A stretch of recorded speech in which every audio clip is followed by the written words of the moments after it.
Good afternoon, Britain. It is 9 minutes past 1, and the Chancellor, Rachel Reeves, is nowhere to be seen today as she failed to turn up to Parliament to address an urgent question against these increasing turmoil in bond markets. Yes, indeed. Instead, she sent her Deputy Chief Secretary to the Treasury, Darren Jones, who appeared on behalf of Miss Reeves. Well, it all comes as the cost of government debt soared beyond the levels reached under Liz Truss, and the value of the pound has fallen now to a 14-month low. Yes, it's been reported that the Treasury has been forced to intervene to stabilise financial markets. So is Chancellor Rachel Reeves to blame for this market turmoil with her budget and other announcements? Or is this got to do with, I don't know, international issues? Shall we find out? Well, joining us is the economist and wealth manager, Jonathan Davis. Jonathan, some pretty scary headlines out there today. The Bloomberg news agency is talking about a 1976 moment. I mean, are things really that bad? Are we heading for a debt crisis? Not yet, but maybe in a few years' time. But let's be fair, this is not UK only. Inflation is rising globally. Interest rates, that's long-term interest rates, are rising globally, even while central banks, including the Bank of England and the Federal Reserve in America and the European Central Bank, are cutting the base rate, in other words, the short-term rate. So what these guys are actually doing is fueling further higher inflation, which unfortunately causes long-term interest rates, the rate at which the government borrows money, and they do a lot of that, to rise. Interest rates to rise. So it's a global thing, and it's a central banking thing, as well as a political thing, unfortunately. Well, OK, well, the political things we can control, or the Chancellor can control, at least. And we're hearing from businesses that the prices of consumer goods are going to have to go up because of the tax changes that Rachel Reeves brought in, because of potentially also those wage increases at the bottom end, minimum wage going up as well. So a lot of this inflationary pressure is coming from those decisions that Rachel Reeves decided to make.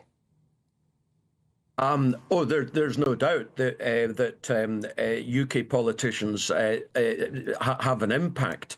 I'm just setting the scene that it's a global thing. Global inflation is rising because generally commodity prices, the things that you take out the ground or grow, as in oil, copper, beef, there is a supply shortage building, so we're generally having inflation. But you're absolutely correct. The sizable increase in minimum wages, in the living wage, in state benefits, yes, these are also inflationary. And Jonathan, also, just to get of course, governments spend a lot of money. Yeah, just to get to the crux of this, there's a certain amount of headroom that any government has in any budget.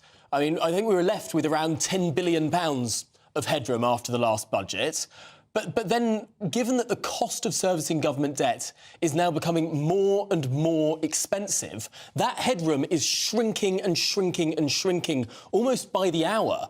I mean, there are some concerns that the government is going to have to change course over what services it can provide or what taxes it levies. I mean, fundamentally, it has to pay for the things that it said it's going to pay for. And if the cost of debt is growing as it's been growing over the last 24 hours, if that continues, there might have to be some emergency cuts.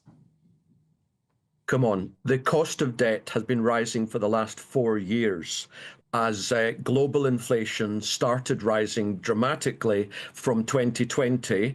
The fact is, until literally a couple of months ago, global inflation actually had fallen for a couple of years. After, in October 22, it was the highest in 41 years. So it's been falling for a couple of years. It's now going to rise for a couple of years, partly global, partly the UK. You talk about the buffer that the government has.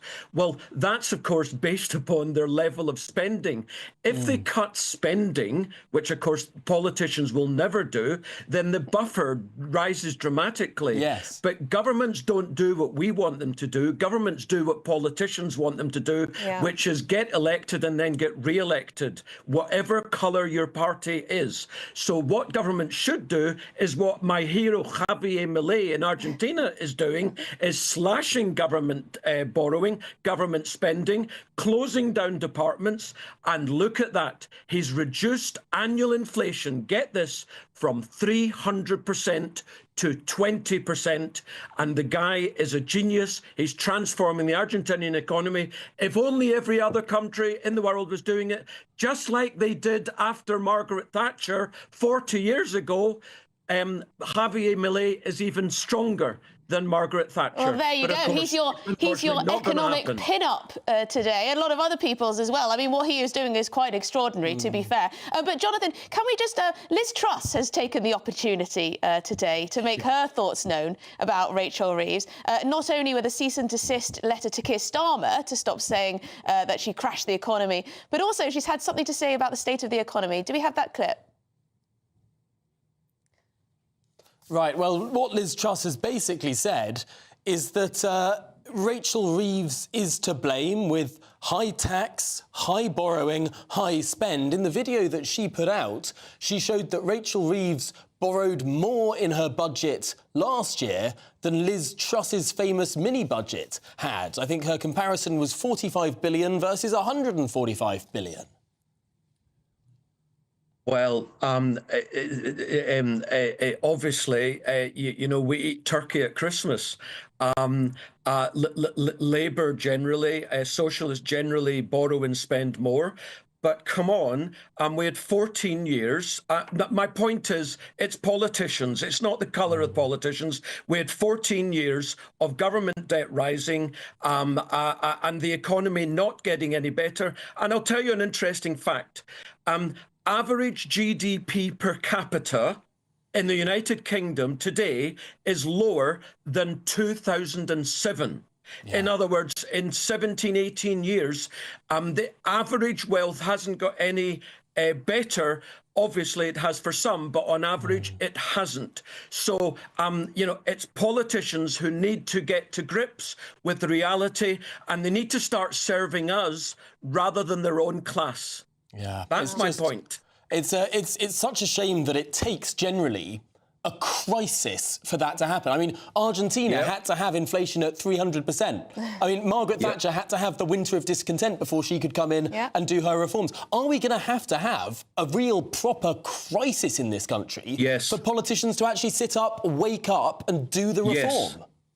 Because as I intimated earlier, inflation is just going to rise for certainly the next year or two, as I see it, and actually probably for the next 10 or 20 years.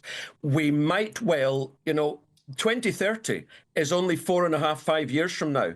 In the 2030s, we might have a 1970s time again, just to what you're alluding right there. Oh, Jonathan, we might have it again because... Fill me with such optimism. Inflation is going to be... We're going to have to leave it there, sadly, Jonathan, but thank you so much. Really appreciate you coming on, economist and wealth manager Jonathan Davis. Oh, well, there you go. But what I don't understand is inflation was at 2%. It's only gone up since the budget. Well, the budget borrowed a lot of money. Yeah. So, you know, it wasn't always going to necessarily go up. But I don't know, it is rising in other countries as well, but other countries have big deficits. Well, apparently ours is the worst in the G7, so there you go. Well, we're going to move on to...